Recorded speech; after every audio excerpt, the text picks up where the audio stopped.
So, as a believer, when you're chasing a dream, how do you know it's the right thing to do?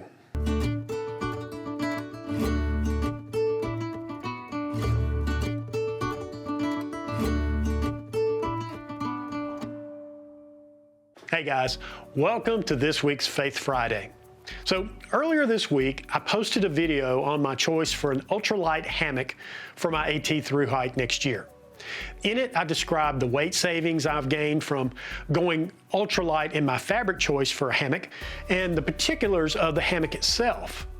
As you might have guessed, I got a little pushback and a little bit of support. Seeing all of that, and while I'm reading a book currently by Bob Goff titled Dream Big, well, that all got me thinking about this dream of hiking the AT, writing books, and speaking motivationally. Depending on your perspective, this is either a really big dream or a colossal waste of time and money on my part.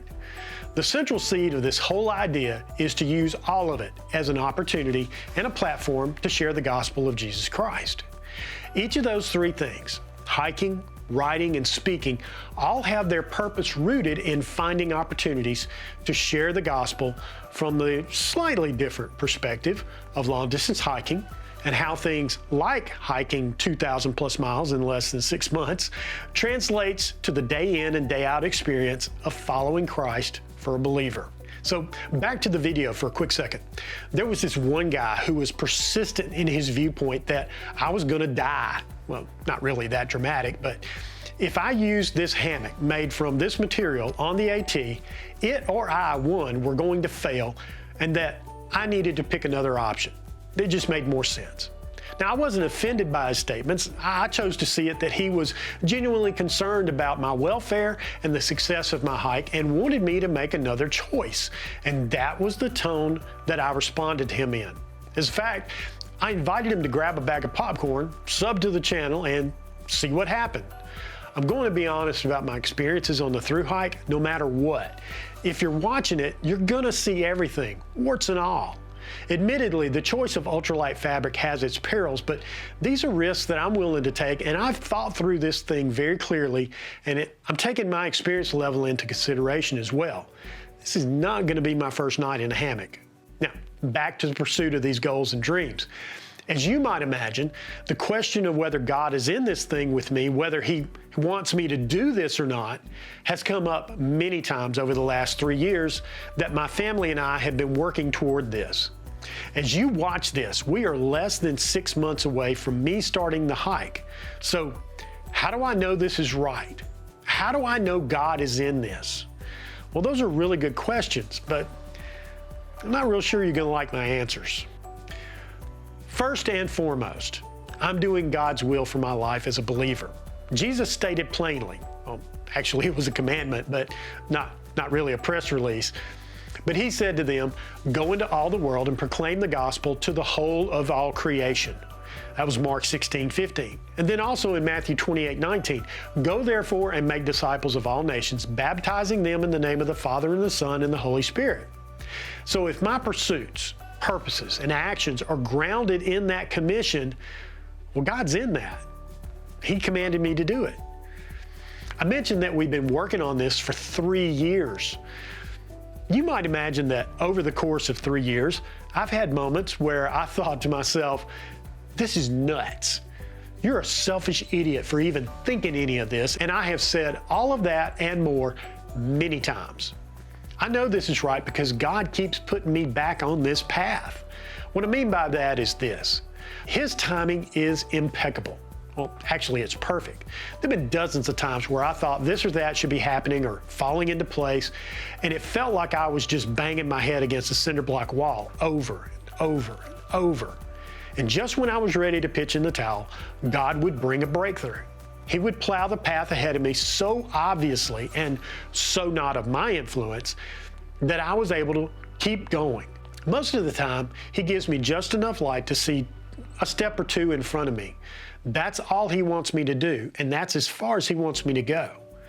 Truth is, I'm still learning to trust Him for the stuff that I can't see.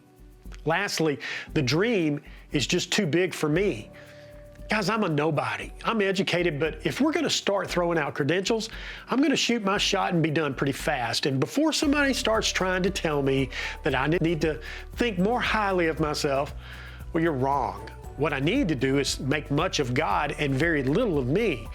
And this is going to look really strange for a guy that's running a YouTube channel about this dream of hiking the Appalachian Trail. But remember, even the channel is ultimately nothing more than a tool to give me an opportunity to share the gospel. Being a follower of Christ, hiking, writing, and speaking are not two separate compartments. Christ informs every aspect of who I am and what I'm doing. So living for the gospel is not something that I'm doing, it's who I am being.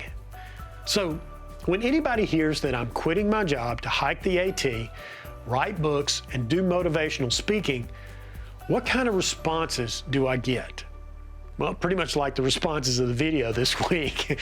I'm getting some pushback and I'm getting some support. The irony is the camps from which these two responses come from. I get more support from secular circles and more pushback from religious circles. And unless you think I chose those terms off the cuff, don't get it twisted. Hiking or secular communities see the hiking part, and they wish me success. They're indifferent about the faith aspect. To tie it back to the hammock video this week, they see the hammock and not the material it's made of. They love the idea of the hammock, okay? The hiking, the following a dream, living an unconventional lifestyle, and they show their support. Religious communities, however, are indifferent about the dream. They acknowledge the hammock, but the material is what they're bugging about. They want this idea to be cut from a different fabric.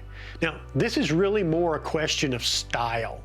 This is an unconventional approach to missions, I have to admit. I'm not tied to my church body, North American Mission Board, or even the Southern Baptist Convention. I'm supporting myself. I also know I can't reach hikers or the hiking community unless I'm on the trail with them or have hiked 2,000 plus miles with them. Remember, they're indifferent for the most part to the message of Christ. I have to be being Christ and trust that the Holy Spirit's going to prompt them to seek this Jesus and hopefully use me as a conduit to tell them about this man who can change their eternity.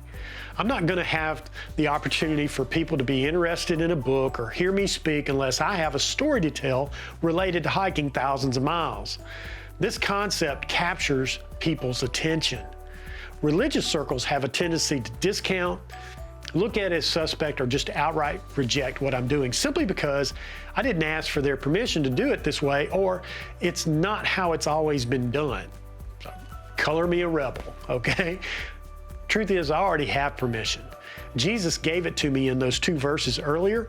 There isn't anything wrong with a different approach to the mission field. Now, be real clear. Notice that I said approach and not gospel. It better be the same gospel Jesus preached, or I'm doomed on many levels.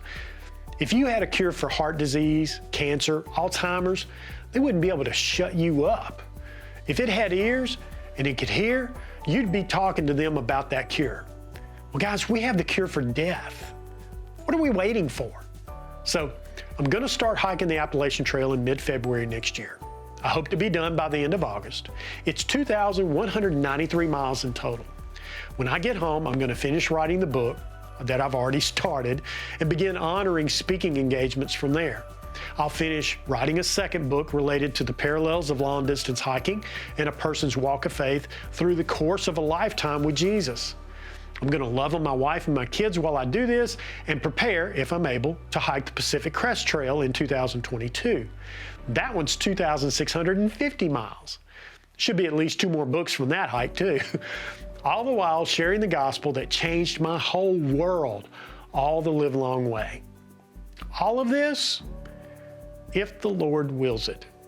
So, until next week, follow a dream, take a hike, love somebody along the way.